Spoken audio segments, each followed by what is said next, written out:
Olá, eu sou a Cristina, você está no Relivrando e eu percebi que faz tempo que eu não faço um vídeo mostrando os livros que estão entrando na minha estante. E são muitos, gente. Aliás, eu ando meio compulsiva, sabe? Mas eu vou mostrar para vocês alguns poucos de não ficção.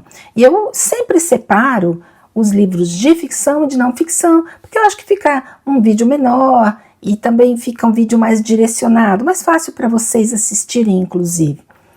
Então, se vocês gostarem deste vídeo, forem novos aqui no canal, aproveitem para se inscrever e já dar um like. Depois vocês podem até tirar, mas agora vocês já podem dar um voto de confiança.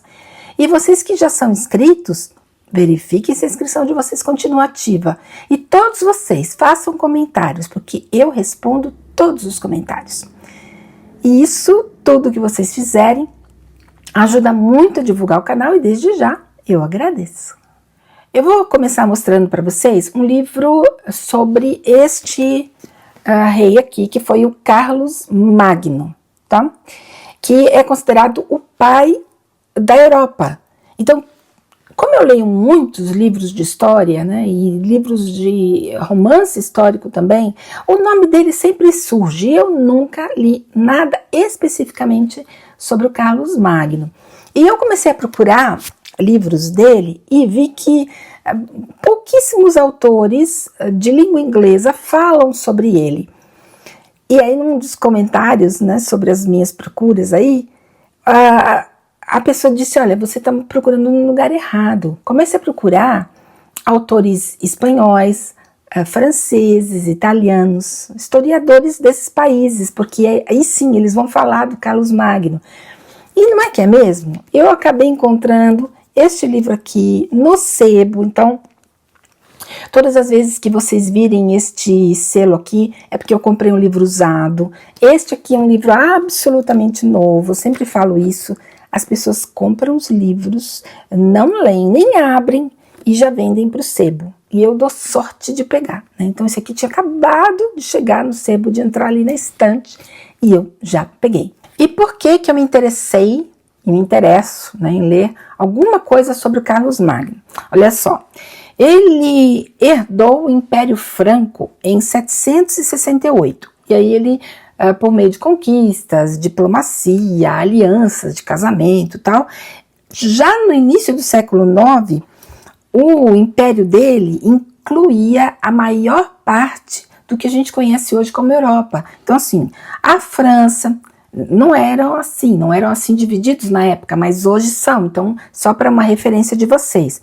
O império dele incluía a França, a Alemanha, a Bélgica, a Holanda, a Suíça, a Áustria, o norte da Itália e partes da Espanha. Então, o cara tem lá a sua importância.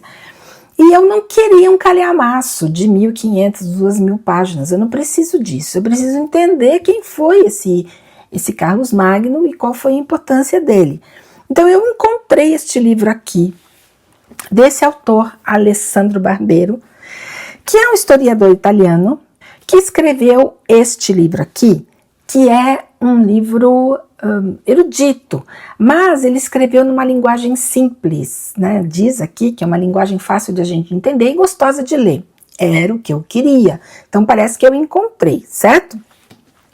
E aí, olha só, tem uma curiosidade muito, muito boa aqui em relação à bibliografia, que para mim é muito legal. Por isso que eu falo para vocês, vocês têm que olhar a bibliografia, têm que olhar quem foi esse escritor, ou quem ele é, antes de comprar o livro, né? Então, olha só, essa bibliografia, ela é toda explicada. Então, quando ele cita um livro aqui que ele consultou para escrever esta biografia, ele fala o que foi que ele usou daquele livro. Então, não só as páginas, mas o tema, o assunto, né? Outras referências em relação àquele mesmo livro, coisas que ele encontrou ali dentro. Então, essa bibliografia, por si só, já é muito interessante, né? Então, é isso que eu falo para vocês. Não comprem um livro do nada, que vocês não conhecem, só porque está lá na estante. Dê uma olhadinha, vê se isso realmente vale a pena ser comprado. E aí, quando eu cheguei em casa, eu percebi que eu tenho outro livro deste autor, que eu comprei mais ou menos na mesma pegada, e eu não tinha me tocado disso, que era o mesmo autor, o Alessandro Barbero, que é esta biografia aqui do Dante, né? Dante Uma Vida. Então, ele tem biografia do Carlos Magno e do Dante do mesmo jeito. Ele usa a biografia, explica de onde ele tira as coisas e o que ele tira de cada livro que ele usa, e é uma biografia bastante sucinta, que é isso que eu queria, gente. Olha só, com biografia e tudo, bibliografia e tudo, deram 300 páginas. Então assim, para que eu quero mais? Não preciso mais que isso, né? Então esses 2 livros, para mim, sobre essas pessoas aqui, já vão ser mais que suficientes. Claro que depois que eu ler, se eu achar que eu preciso de mais, aí eu vou, procuro, pesquiso, né? Então, vocês não vão encontrar o livro do Carlos Magno em português, mas vão encontrar aqui o do Dante em português, tá bom? Eu vou deixar todos os links para os livros que eu estou falando e indicando aqui na descrição do vídeo. E se vocês comprarem os livros de vocês nesses links, ou usarem o meu link da Amazon para comprar qualquer coisa, eu vou agradecer muito, porque isso acaba me dando uma pequena comissão, e eu uso essa comissão para comprar mais livros. Eu dei uma paradinha aqui no vídeo para arrumar o microfone, gente, porque eu bati a mão enquanto estava falando, e aí saiu do lugar. Então esse negócio de ficar falando com as mãos, né, essa minha ascendência italiana, bagunça tudo aqui. Eu mexo em tudo, bato em tudo, então vou tentar me conter. Vamos ver se eu consigo. Bom, quem está por aqui sabe que eu ando lendo coisas sobre a Primeira Guerra, tanto livros de ficção quanto de não ficção. E não dá para falar sobre a Primeira Guerra sem conhecer um pouquinho de quem foi Bismarck, né? Que foi esse chanceler alemão no século XIX. E aí eu achei essa biografia aqui, do Jonathan Steinberg, que foi um professor emérito do Departamento de História da Universidade da Pensilvânia, morreu em 2021.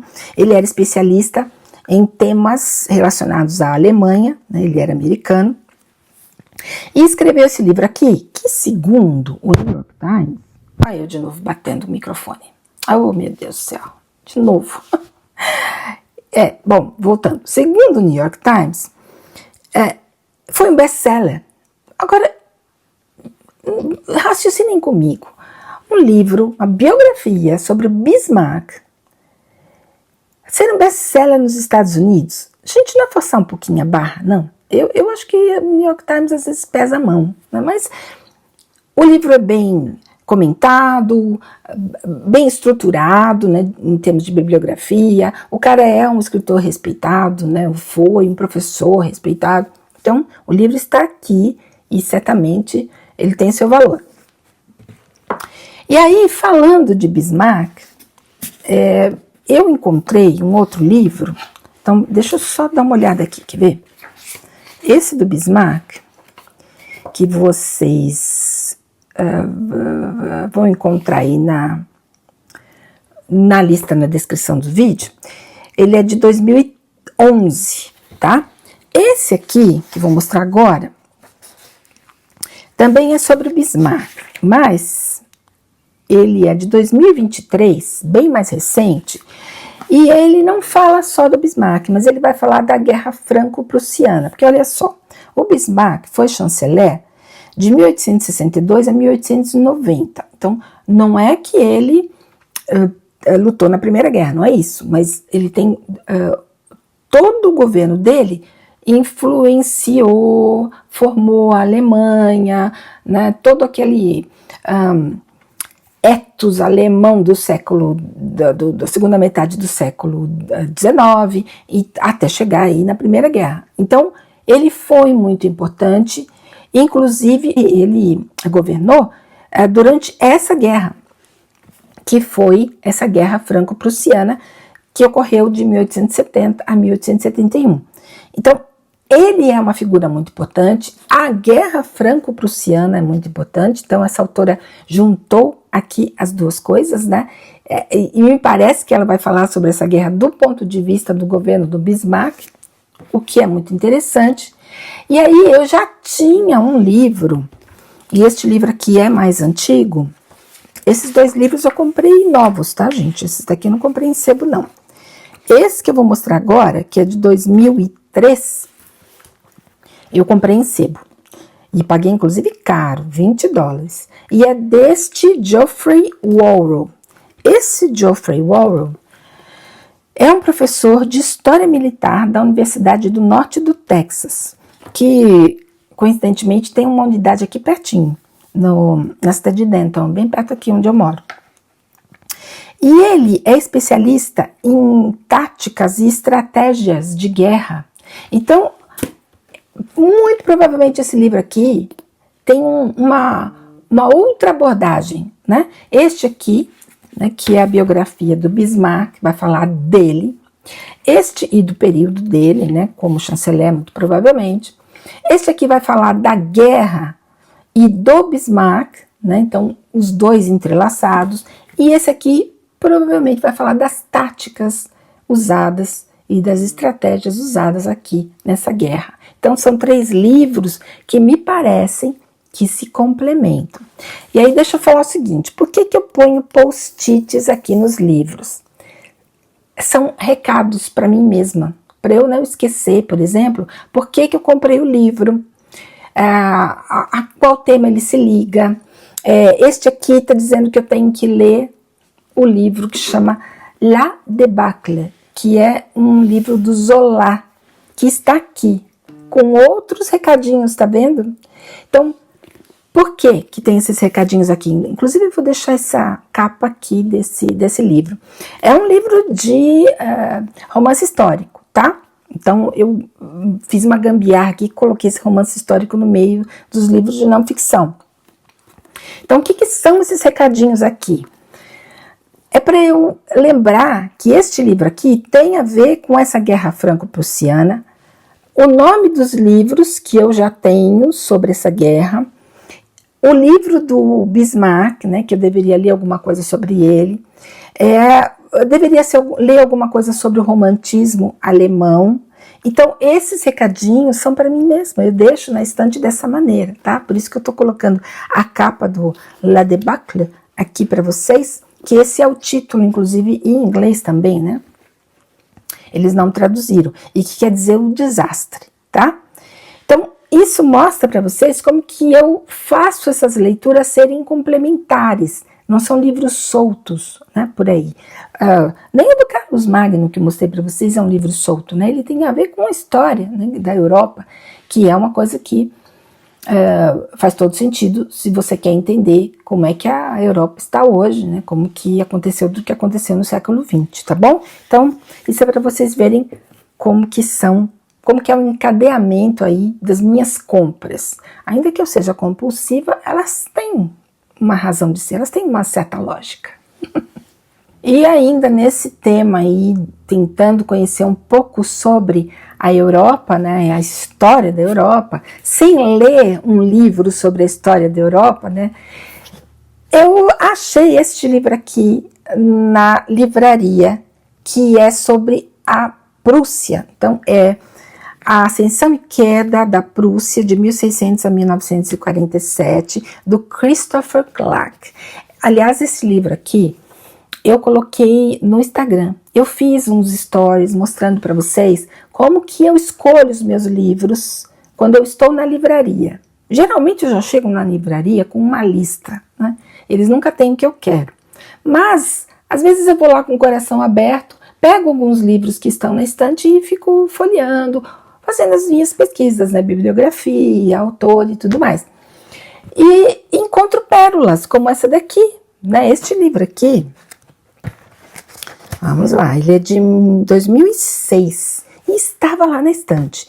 Às vezes eu tenho a impressão que alguém encomenda um livro e aí não vai buscar, ou desiste, né, e o livro vai para a estante. Eu acho que esse é o caso, porque eu nunca tinha visto um livro sobre a Prússia na Barnes & Noble.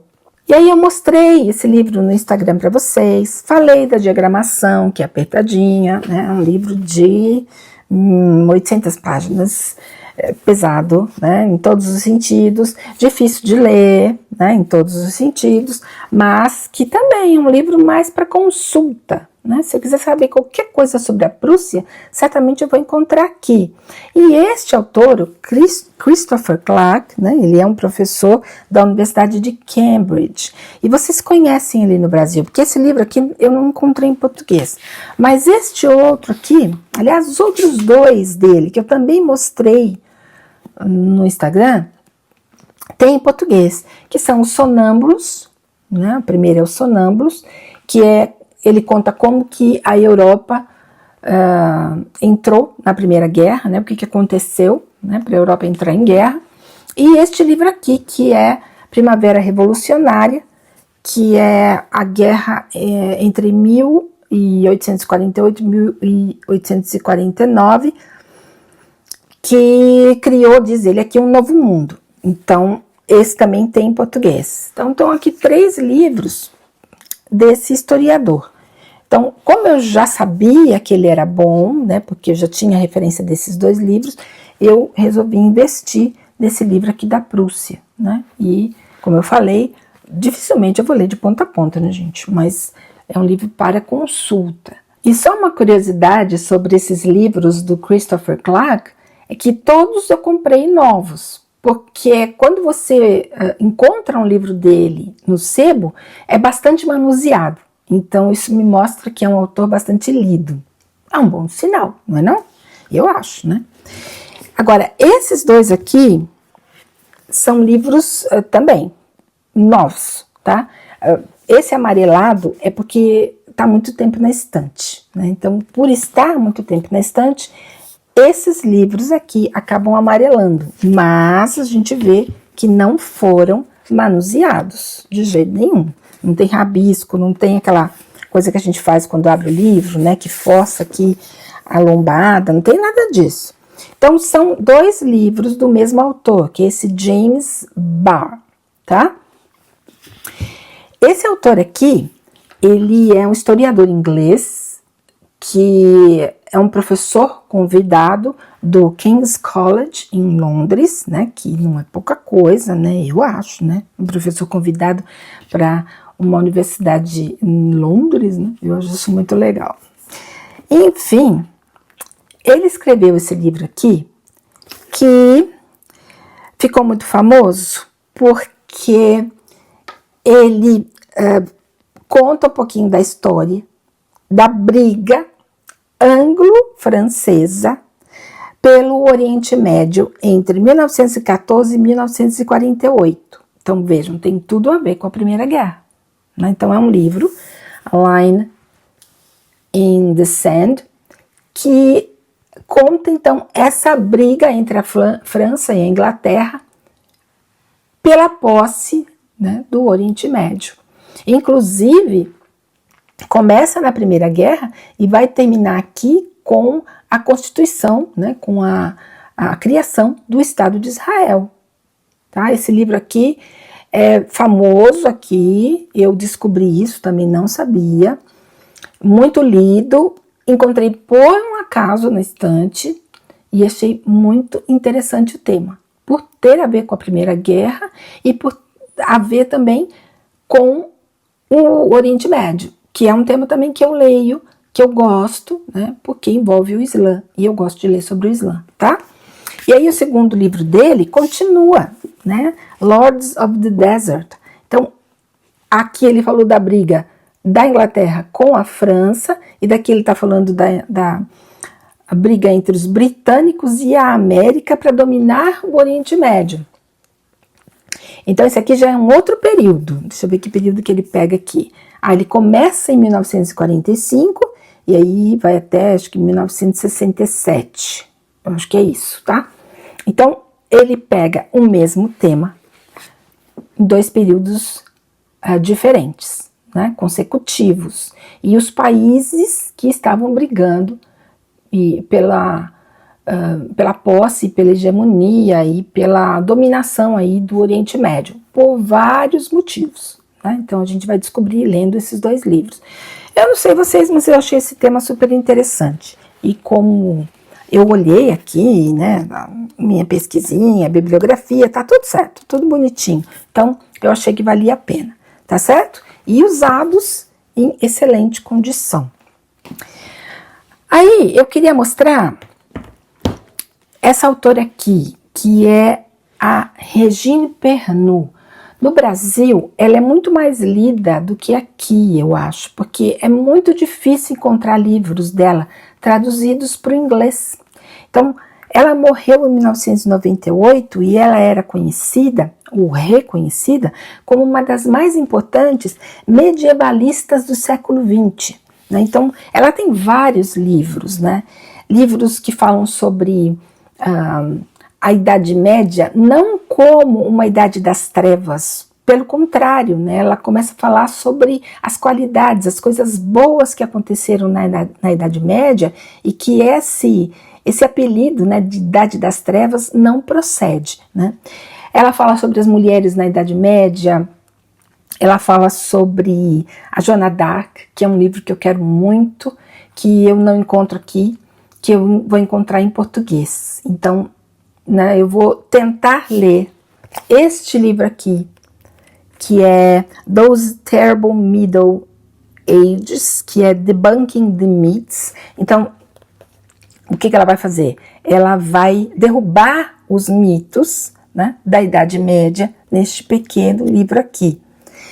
E ela já começa na introdução, que não é dela, inclusive, mas que é de uma pessoa aqui da Universidade de São Francisco, e que ele fala o seguinte, que a Pernod trouxe esse conceito de que a Idade Média não é um bloco homogêneo e que ela dividiu a Idade Média em 3 períodos, de 500 até 905, de 950, de 950 até 1300, que ela chama de realmente o período feudal, né? E de 1300 a 1500, que ela fala que é a verdadeira Idade Média. Então, são conceitos que ela trouxe, que ela desenvolveu e que aqui nesse livro ela vai explorar os mitos sobre a Idade Média. Então, ela vai desbancar esses mitos, né? É isso que é o título aqui. Então, quem sabe eu consiga ler esse livro antes de ir para o Brasil, e aí no Brasil, bom, mas mesmo que eu não leia, eu vou querer no Brasil trazer livros dela, né? Faz tempo que eu estou com vontade. Esse da Joana d'Arc e esse que eu nem sei se ainda tem, que é a história de algumas mulheres na Idade Média, como é que as mulheres viviam na Idade Média, tá? Então ela desbanca vários mitos. E eu tenho um outro livro dela aqui, que é sobre a Santa Hildegarda de Bingen, né? Deve ser isso, tá? Que é mística e doutora da igreja. Esse livro aqui, eu não li, tá? Mas eu comprei, por intermédio de uma colega minha, da Biblioteca Católica. E é da Regine Pernod.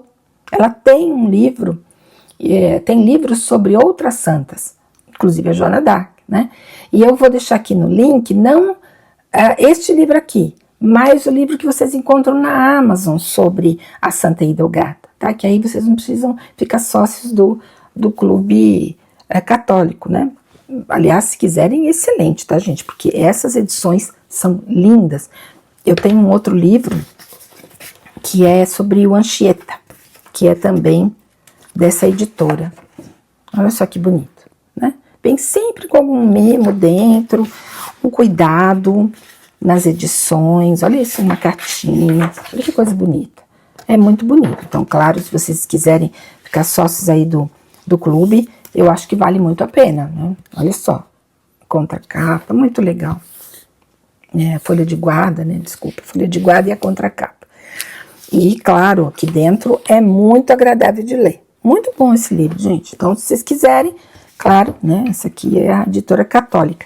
Se não, eu vou deixar o link aqui para a edição que está disponível na Amazon.